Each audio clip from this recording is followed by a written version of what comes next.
Hey everybody, it's Aaron Norris. It is March 31st. It is my 40th birthday. And I have some questions for you, maybe seeking some advice, that and much more as we cover the biggest headlines in real estate.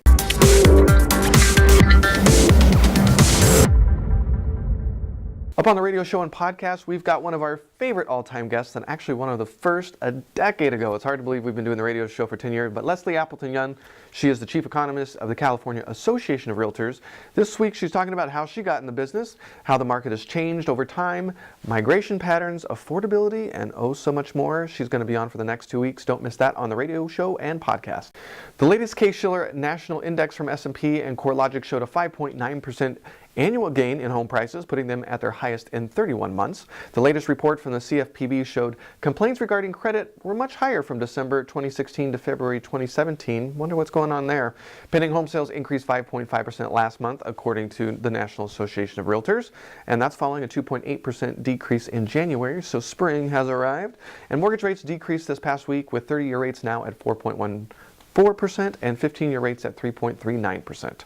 Former HUD Secretary Bostic, and recently he's also been named president of the Federal Reserve Bank of Atlanta, and his co-author Andrew Jacobovics, I think I completely butchered that, but they just released a report, Understanding the Small and Medium Multifamily Housing Report. Apparently developers are moving away from small and medium-sized apartments to only single-family and large apartment buildings. And part of the report is saying it's really too bad because a lot of those smaller apartment buildings make for lesser rent payments for tenant. And as we all know, affordability has been a big issue.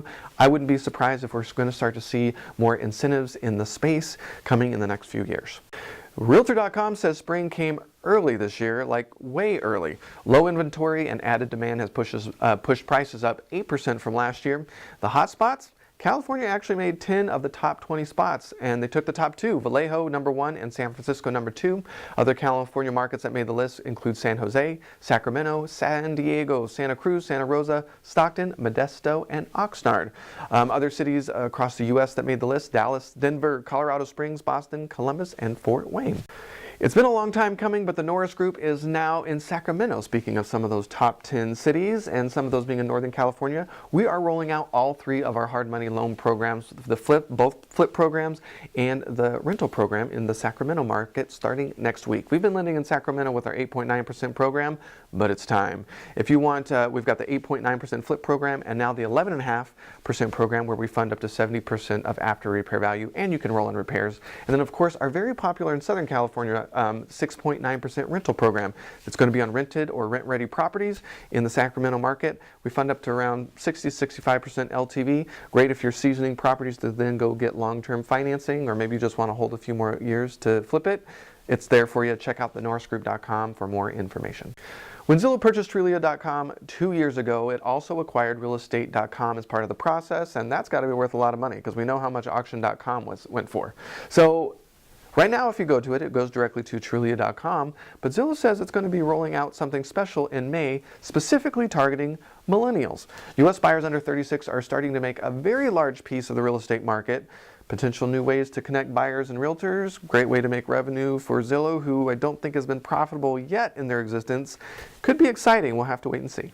Is it time to build or invest in the 55-plus communities? Well, Realtor.com shares that it's more than just sun that's getting boomers to settle into retirement communities. Florida had 300 age-restricted communities, and number 2 was New Jersey at 230. So it's not just the sun driving migration to some of these different places. These aren't rocking chair communities either. These are active communities like the Villages in Florida that has a ton of amenities and where they say vacation is like every day. Some of the takeaways that you need to be looking at are the features around some of these things. So if they're not in the communities directly, are the amenities close by? So as people are starting to retire 10,000 boomers a day, where are they going and why, and what are the amenities and house features that they're looking for? Got to pay attention. Analysts at Morgan Stanley are predicting the end of the bull run for commercial real estate in 2017. That's a bummer because it's been a fun ride. And they are expecting a continued bull run in the single-family home market. Interesting. The concern is net operating income is just not keeping up with acceleration in rising interest rates and tighter lending standards. Isn't lending supposed to be going the other way at this point? Oh well. They think declines in prices can happen now even without a recession, so it's something to keep an eye out on for 2017. Ever hear of Apartment Ocean, Automobots, Kasia, Zoombot, or Holmes, and that's Holmes. Expect to hear much more about chatbots in real estate in 2017. Chatbots are basically just a very technologically nerdy term for virtual assistants that can answer basic questions of a consumer doing some late night binging viewing of real estate, which I do often. So questions like, how old is this house? How long has the house been listed for? And what's the asking price? Or how long will it take to sell my home? Things like that that can be automated. A chatbot, as long as it's trained to do so, might be able to answer some of those simple questions for you, so you can be focused more on strategic stuff. Expect to hear a lot more about this in the year ahead. So yes, I am turning 40 today. My 30s has been a lot of fun, not gonna lie. I retired from the arts in my 20s, lived in New York City in my 20s, had a great run, and then the 30s has been all about real estate and marketing and PR, and I'm having a ton of fun. But now I'm 40. What should I expect? What should I expect in real estate? If you could do something different in your 40s, those of you who are in your 40s or over, what were some of the things that you wish you would have done or wish you would have known? I'd love to hear what you have to say. If you're on YouTube, please leave a comment below, and don't forget to like the video and subscribe to the channel so you don't miss a beat. If you're on Facebook, please don't forget to not only like the Norris Group page, but don't forget to add us to your See First list and with notifications on. Leave your comments below the video, and if we missed something, share the story on our comment sections on either YouTube or Facebook, and we'll make sure to include it on our blog at thenorrisgroup.com/blog. We will be doing some speaking coming up April 10th, 10 life-changing days of a real estate investor. We'll be doing that in LA South RIA. And then on the 20th of April, we'll be doing the same talk in Pasadena.